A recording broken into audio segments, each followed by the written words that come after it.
Speaking Task 1. You will be asked a question about a familiar topic. You will then have 15 seconds to prepare your response, and 45 seconds to speak. Which of the following companies would you prefer to work for? A company that offers you challenging and interesting projects but very few vacation days, or a company that offers you a job with boring work each day, but long vacations each year? Prepare your response after the beep.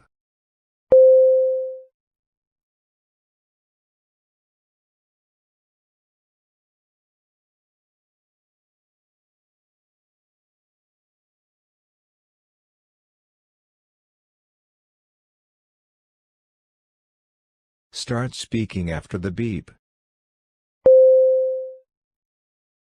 I would prefer to work for a company that offers challenging and interesting projects, even if it means having fewer vacation days.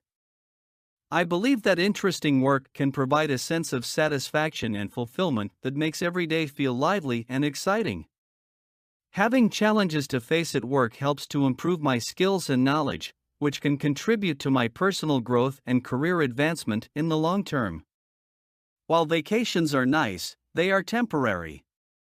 A boring job, on the other hand, is something I have to deal with on a daily basis, which can lead to dissatisfaction and loss of motivation. Therefore, I would choose a challenging job over a boring one with long vacations. Speaking Task 2. You will read a short paragraph and then listen to a conversation between two people.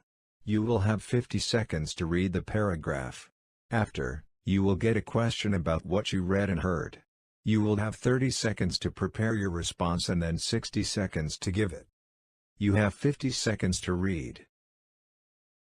Start reading after the beep.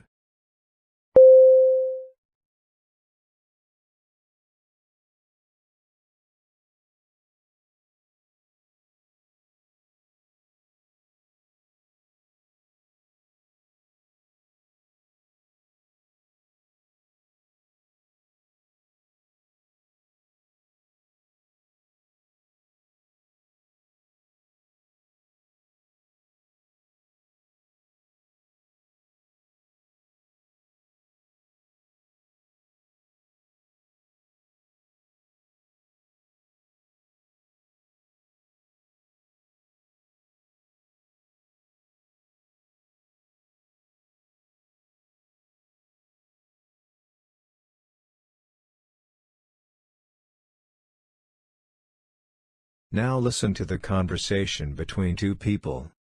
Did you read the announcement? Yes, I did, and I really don't see the benefits that they stated. What do you mean? Well, first off, they say that this will allow us easier access to the resources, and I don't see that we need better access. The computers we had before were already fast enough, and their connection to the scanners and the printers worked just fine. If they really wanted to help us, they should have given us more of those small conference rooms that we use when we work on group assignments. But don't you think that it would be great to have cool new computers? Well, we don't own those computers. They stay in the library. That is true. Also, the fact that they want to improve our digital literacy, I don't think there is any need for that. I mean, the university doesn't need to help us there. Practically every student has their own laptop, and it's kind of fashionable to know about the latest gadgets or to own it if you can. We are improving our own digital literacy just fine. I think the university can help us a bit.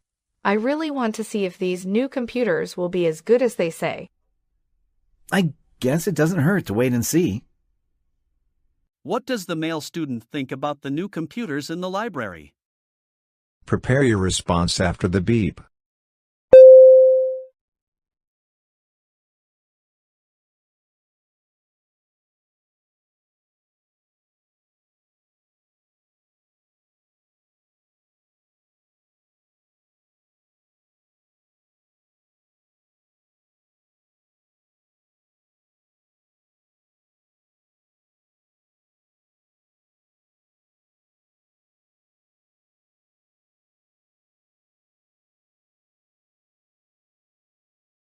Start speaking after the beep. The male student is not convinced about the benefits of the new computers in the library. He believes that the current computers are already fast enough and the connection to the scanners and printers is fine. He thinks that if the university wanted to help students, they should have provided more small conference rooms for group assignments. He also doesn't think there is a need for the university to improve students' digital literacy because most students have their own laptops and are already familiar with the latest technology. He feels that owning the latest gadgets is fashionable and students are already improving their own digital literacy. However, he agrees that it doesn't hurt to wait and see if the new computers will actually be as good as they claim.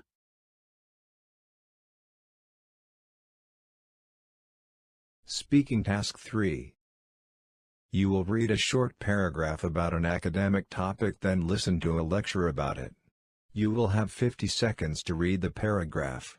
After, you will get a question about what you read and heard. You will have 30 seconds to prepare your response and then 60 seconds to give it. You have 50 seconds to read.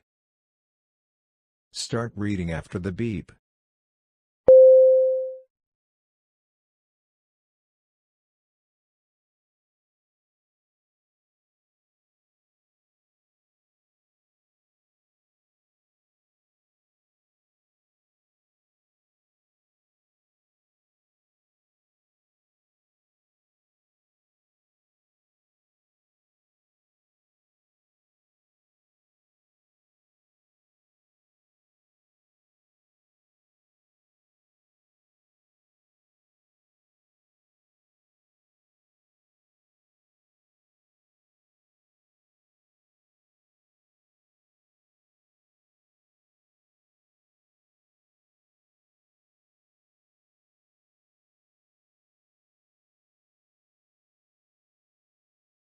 Now listen to the lecture. Understanding opportunity cost can help us make better decisions about how to allocate scarce resources in the best possible way to achieve our aims.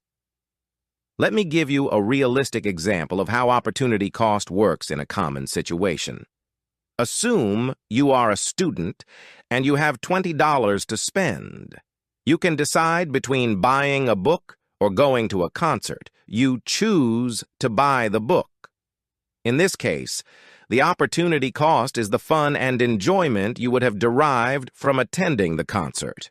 Another example is in terms of time.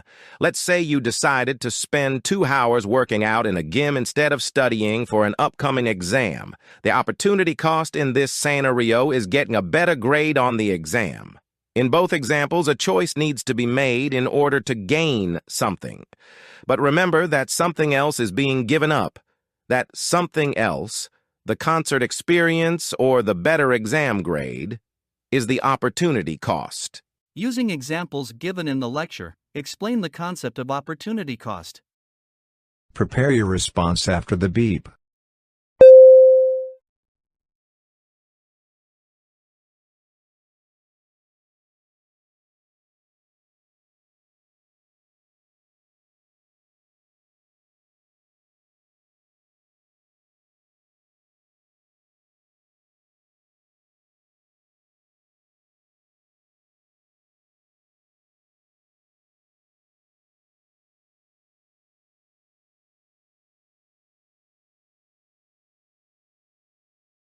Start speaking after the beep. In the lecture, the speaker talks about opportunity cost and how it helps us make better decisions. They give 2 examples to explain this concept. One example is about a student who has $20 to spend and can choose between buying a book or going to a concert. They decide to buy the book, so the opportunity cost is the fun and enjoyment they would have had at the concert. The second example is about a student who spends 2 hours working out instead of studying for an exam. The opportunity cost in this case is getting a better grade on the exam. These examples show that when we make a choice, we have to give up something else. This is called the opportunity cost. So, it's important to think about what we might be giving up before making a decision.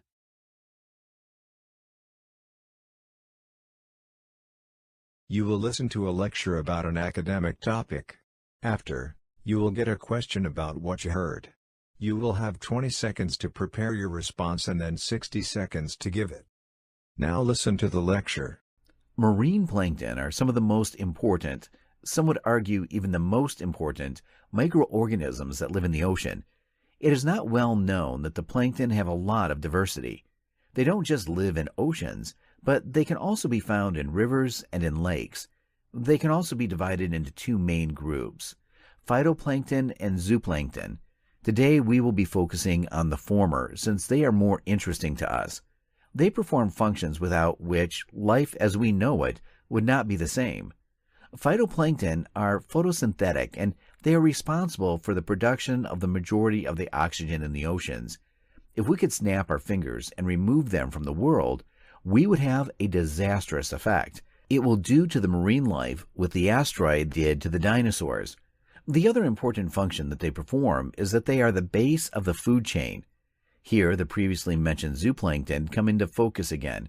The zooplankton feed on the phytoplankton, and then the zooplankton are eaten by other small animals, the same small animals which are on the menu of bigger ones. So, not only would marine life suffocate without these little organisms, but they would also starve without them. This is why we really need to be careful with how we conduct ourselves. Human activity has placed a lot of strain on nature, and these microorganisms are feeling the pressure.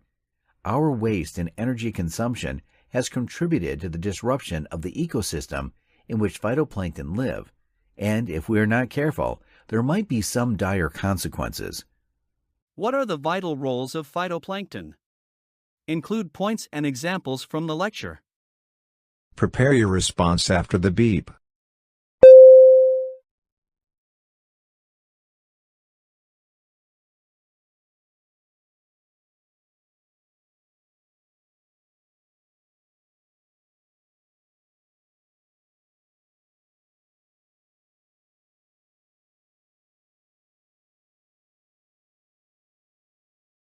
Start speaking after the beep.